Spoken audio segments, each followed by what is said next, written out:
Good morning po sa inyo lahat. Dito tayo ngayon sa Republic of Cavite. Republic of Cavite kasi yung po talaga ang pangalan na restaurant. Di ba, Yes, Ben, Arnold? ito ang replika ng bahay ni General Emilio Aguinaldo lang naman. That's right. Ito biglang pagpupugay sa kasaysayan ng Cavite. Yes. Lakad lang ako doon, Arn, ha? Okay, kakain lang ako. Oo, kumain ka muna ng manok dyan. Okay, kasi dito po tayo ngayon dahil meron silang lihim. Alam nyo ba yung lihim ni Lola? Kasama po natin si Chef Renato Onabia, head chef dito sa Republic of Cavite. Ano nga ba talaga ang lihim ni Lola? Good morning. Magandang umaga po, Miss Lynn. Ang lihim ni Lola po ay isang uri po ng kakanin. Naggawa po siya sa kasaba. Oo. Ito po ay nung gawin yung aming restaurant. Inisip na namin kung anong magiging specialty namin para sa dessert. Alright, so simulan na natin yung paggawa niya habang nagkukwentuhan tayo. Go ahead. Ano bang kailangan? Ito po, ma'am. Ito po ay giniling na balinghoy. Balinghoy, okay. Opo, ilalagay po natin ito sa kawali. Bali, pagkasama-samay lang natin yung mga Ingredients major natin. Ito po ang Okay, ano gata yan? ng niyog. Okay. Kailangan ba fresh?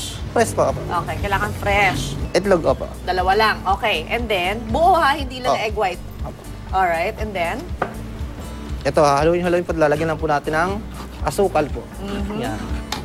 Pag po nagkasama-sama na siya, lalagyan din po siya natin ng food coloring para maging po siyang kulay ubi. Maging purple. Opo. Kasi yung magiging itsura po niya, ito yung mga nasa kaliwa ko na naka-display na rito. No? Ang sarap niya tingnan ha, especially pag ginati mo nasa loob, meron siyang laman. Okay, anyway, yan yung food coloring na ube. And then, Hahaluin lang po halo-halo natin lang. ito. Matagal ba gumawa niyan? Napakatagal po, ma'am. Like ilang minuto? Kasi Oras alam ko po. halo-halo lang, pero Opo. Oras? Opo, Ilang mahigit pong oras? 3 oras ma'am itong hinahalo. Oh. Ito po kasi may napakatagal maluto. Saka ang sekreto po nito ay yung banayad po na halo. Oh. Saka hindi dapat po ma'am dumidikit sa sa kawali. So hindi Opo. pwedeng violent ang pagkain. Oo po. Talagang kailangan Pwede naman po smooth siya na maging smooth violent na. kapag medyo matigas na po siya. Siguro mas kurado ka ng chef. Okay, so hinahalo mo lang yan. And so basically just putting them together and then Opo. ko-cover mo na yan. And then so after Opo. that, yung 3 Pag- oras na paghalo-halo, ayan na po yung ito na po ginawa yung kanina ni chef. magiging... No? Sige, ilagay Opo. na natin yan. Pagkatapos po ng 3 oras yan, ito na po ang Okay. magiging itsura po Okay, niyan. after 3 hours 3 later, hours, there more you than 3 go. hours po. Wow, so from there, magiging ganito na siya. Opo. And then, pagkatapos yung maging ganyan na malapot na siya, ubing-ube na siya. Ubing-ubi na po siya. Imumold na po yan. Pero pwede na yung kainin as is, no? Opo, okay. Kasi luto na siya eh. Pagkatapos yan, paano mo gagawin talaga ang lihim ni Lola? Eto po. Alright, Lalagyan sige. na po natin muna Sa molde. Ito po ang latik. Okay. Ito po yung gawa sa niyog din. Okay, din. Latik Opo. yan. Okay. Lalagyan po natin siya. Tapos kukuha po tayo ng certain dito na mga ganito Ng kalaki. ube. Opo. Okay, and then? Lalagyan lang po natin dito. Nakakanin. Opo, kanin. Yan. Lalagyan lang po natin siya ng hole sa loob.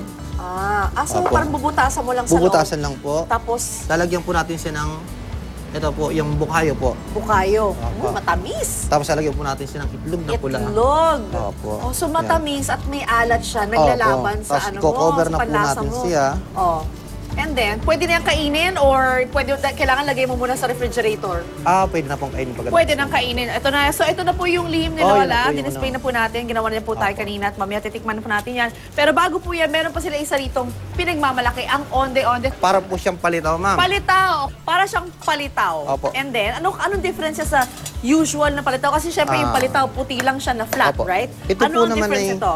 ang difference po, ma'am, nito ay bilog po siya compare sa iba pong mga palitaw. At green siya. At green po siya. Teka, paano nga pala to? Harina, tsaka food coloring, at tsaka Malagkit flour po siya, flour? tubig na mainit, Oo. tapos ito po ay sangkaka o kaya panutsa po kung tawagin dito sa Yan yung atin. nilagay mo sa gitna. Sa gitna po, opo. Okay, and then?